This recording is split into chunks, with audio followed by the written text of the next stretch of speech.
10.1 पढ़ी आज आम ए 10.2 पढ़ा देची गोटे वृत्तर व्यास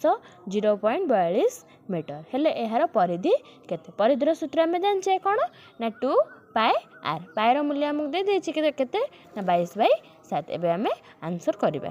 वृत्तर व्यास व्यास को कौन कहुए डी कहुए डी समान देला 0.42 मीटर व्यासार्ध केमती बाहर ना व्यासार्ध होची व्यासर अधा बा d/2 0.42/2 समान केते बाहरला 0.21 मीटर तापर आम वृत्तर परिधि बाहर करवा वृत्तर परिधि सूत्र कौन ना 2 पाए आर 2 आमर पाएर मूल्य देइथिला क्वेश्चन केते पकाइबा ना 22/7 इंटू आर मूल्य केते देइछि 0.21 एबे आम कटाकटी करदेले 7 के 7 पकईदेले 7 3 21 तापर ये आमर 2 रे काटिदेले 2 रे काटिले 50 2 रे काटिले 11 एटा तापर आम 2 रे काटिदेले 25 2 रे काटिले 1 समान केते होगला 33/25 33/25 समान केते होगला 1.32 मीटर तेबे आम यार परिधि केते बाहरी गला 1.32 मीटर तार को सीधा कर दिया गला तापर तारटी को बृहत्तम वर्गाकृति परिणत कर तार प्रत्येक बाहर दैर्घ्य केते होगला 22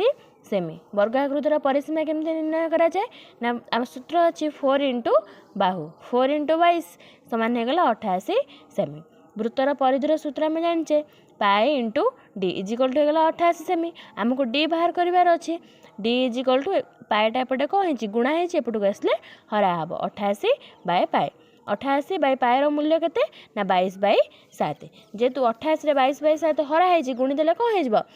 उल्टे उल्टे जीव 7 उपरू पड़ेगा 22 तौक पलि आसला आम को 11 रे काटिदेले 11 दूना 22 11 8 88 तापर 2 रे काटिदेले 2 के 2 2 चौ 8 7 होगला केते होला 88 सेमी जेहेतु आमर व्यास बाहरला 88 सेमी व्यासार्धर सूत्र कौन ना d/2 डी बाहरला आमर 28 d/2 केते होगला 28/2 केते होगला 14 सेमी पूर्वर थिबा वृत्ताकृतिर व्यासार्ध केते होगला 14 सेमी गोटे वृत्ताकृति तार को सीधा करी दिगला तार को गोटे बृहत्तम वर्गाकृति परिणत करू तार प्रत्येक बाहुर दैर्घ्य केते होगला 22 सेमी होगला पूर्वर थिबा वृत्ताकृतिर व्यासार्ध निर्णय कर जेहेतु वृत्तर तार को नहीं आम वर्गाकृति करा जायतिला तले वर्गाकृतिर परिसीमा जतिक हम वृत्तर परिधि सेतिक हम आम वृत्तर परिधि जानिले तार व्यासार्ध आम बाहर करि परिबा तबे आम एबे उत्तर देखिबा सेमी व्यासार्ध विशिष्ट वृत्ताकृति विशिष्ट कार्डबोर्ड को काटी दुईटी अर्धवृत्त परिणत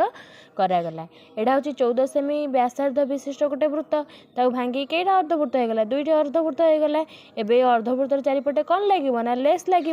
ताले आम तार कौन भाग करिया पड़िबो ना परिसीमा निर्णय करिया को पड़िबो अर्धवृत्तर परिसीमा सूत्र कौन ना पाए प्लस 2 आर पाएर मूल्य हूँ 22/7 इंटू आर आमर के 14 सेमी 2 इंटू 14 देला तापर आमर बाहरी गला 7 रे काटले 7 दूने 14 22 दूने 44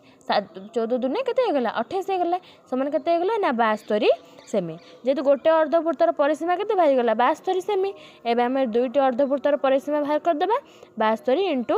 2 समान केते होगला 144 सेमी अतएव दुईटी अर्धवृत्तर धार रे लेस लगाइबा पई 144 सेमी लेस आवश्यक बुझी पारलो देला ना गोटे 14 सेमी व्यासार्ध विशिष्ट वृत्ताकृति विशिष्ट कार्डबोर्ड को काटी दुईटी अर्धवृत्त परिणत करागला दुईटी अर्धवृत्त धार रे लेस लगाइबा केते लेस आवश्यक तेबे हमको कौन करिया पड़ो दुईटी कार्डबोर्ड अर्धवृत्तर परिसीमा निर्णय करिया पड़ो तेज 14 सेमी आम व्यासार्ध दे देछि तेबे आम तार कौन बाहर करबा परिसीमा निर्णय करबा सेमी व्यासार्ध विशिष्ट वृत्ताकृति विशिष्ट कार्डबोर्ड को काटी दुईटी अर्धवृत्त परिणत करागला एटा हूँ 14 सेमी व्यासार्ध विशिष्ट गोटे वृत्त ताको भांगी कईटा अर्धवृत्त होगला दुईटी अर्धवृत्त होगला एबे अर्धवृत्तर चारिपटे कौन लगे ना लेस लगे ताले आम तार कौन भाग करिया पड़िबो ना परिसीमा निर्णय करिया को पड़िबो अर्धवृत्तर परिसीमा सूत्र कौन ना पाए प्लस 2 आर पाएर मूल्य हूँ 22/7 इंटू आर आमर के 14 सेमी 2 इंटू 14 देला तापर आमर बाहरी गला 7 रे काटले 7 दूने 14 22 दूने 44 14 दूने केते होगला 28 होगला समान केते होगला ना 72 सेमी जेहेतु गोटे अर्धवृत्तर परिसीमा केते बाहरी गला 72 सेमी एबे हम दुईटी अर्धवृत्तर परिसीमा बाहर कर देबा 72 × 2 समान केते होगला 144 सेमी अतएव दुईटी अर्धवृत्तर धार रे लेस लगाइबा पई 144 सेमी लेस आवश्यक बुझी पारलो।